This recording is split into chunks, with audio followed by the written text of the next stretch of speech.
Rodrigo Pacheco, muy buenas noches, ¿cómo andas? Muy bien, mi querido Esteban, ¿cómo están ustedes? Todo bien, ¿qué hay en el mundo de la finanza y el varo?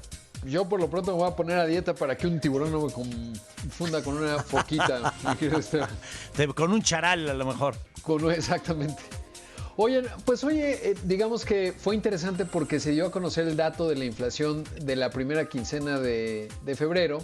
Era un dato muy esperado porque eso nos iba a decir pues cuál es la tendencia que lleva la inflación y sobre todo pues si ya va con cierto control. La verdad es que no se puede sacar nada concluyente de una quincena, pero fue un buen dato, sobre todo porque tuvo una variación de 0.30%. ¿Qué quiere decir esto? Bueno, menos de lo que anticipaba el mercado. Y por otro lado, la inflación general se ubicó en 7.76%, entonces mostró un descenso. Y sobre todo la subyacente, que es la estructural, esa estaba en 8.45% y bajó a 8.38%. O sea, no es que ya nos salvamos ni mucho menos, pero sí es importante ver qué tendencia lleva, porque por lo menos no es ascendente todavía y a lo mejor es parte de un zigzag o a lo mejor tocó techo en enero y empezará a bajar poco a poco, entendiendo que el Banco de México, hoy que se publica el análisis, se llaman las minutas, ¿no? Ahí queda retratado lo que discutieron los banqueros y pues sí les preocupa la inflación subyacente o estructural. Pues sí, la verdad es que la inflación es el peor enemigo de una economía y dicen que es el impuesto de los pobres. Exactamente, y ¿sabes qué subió mucho, por cierto? El huevo. Sí, subió, lo hemos visto. Sí, 6.2% de quincena a quincena es realmente muy dramático. Y eso, bueno, pues es Ahora, ya lo dijo el señor Sheffield, que era porque había mucho frío y no ponían las gallinas. Pues sí, pues pobres gallinas. Por eso la industria de las chambritas de gallinas va al alza, mi querido Esteban. Porque, sí, porque si no, no ponen. No ponen, pues no cooperan las... Y que ese era el motivo del incremento del precio. Oye, ¿y qué es lo que más le pega a una sociedad? Obviamente los alimentos, pero algo en especial. Pues sabes que sí, como bien dices, los alimentos sobre todo. De hecho, mira, estoy viendo el huevo y subió 26% con respecto al año pasado. Casi 27% está más caro. De acuerdo a la inflación. Entonces sí está fuerte. ¿Sabes qué veía, por ejemplo, también en el acumulado? ¿Qué te gusta? Los últimos...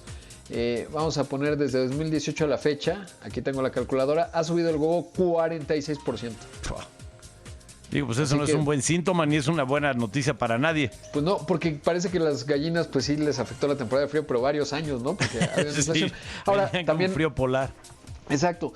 No, y también hay que decir que es un fenómeno, y ahí sí, global, ¿no? Es decir, el proceso de inflación que comenzó en 2021, pues fue producto de cambios globales en términos del consumo, y luego vino la invasión de Ucrania, que ya se cumple mañana un año, y eso agudizó todavía más el precio de los alimentos, pues porque tanto Rusia como Ucrania eran productores o son de fertilizantes, pero sobre todo también Rusia y Ucrania de cereales, ¿no?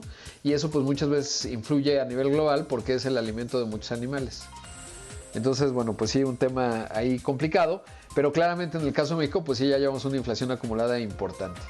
Pues sí, la verdad que no son buenas noticias. Ahora, a recientes fechas, muchos pues matraqueros del gobierno federal dicen que pues la paridad del peso dólar es una muestra de la fortaleza de nuestra economía. ¿Qué tan cierto hay eso, que sea del manejo de la administración o un acierto del Banco de México que es autónomo? Yo creo que es una combinación de varios factores. Mira, uno de ellos, que no nos debería dar mucho orgullo, son las remesas, 58,000 millones de dólares. Porque el precio del tipo de cambio se establece pues con respecto a los dólares que recibe México y los que se gasta México, ¿no? Entonces, ¿qué recibimos? Un montón de remesas, 58,000 millones de dólares. Sí, inversión extranjera directa, 35,000 millones de dólares, que eso pues tiene que ver en parte con la confianza que puede generar un gobierno, pero en parte por el atractivo que ha tenido México como consecuencia del alejamiento China-Estados Unidos. 3, turismo, pues también producto de lo que trabaja el sector, que logramos récord. 4, exportaciones manufactureras, que también son importantes, muy importantes, de hecho es el principal motor de la economía.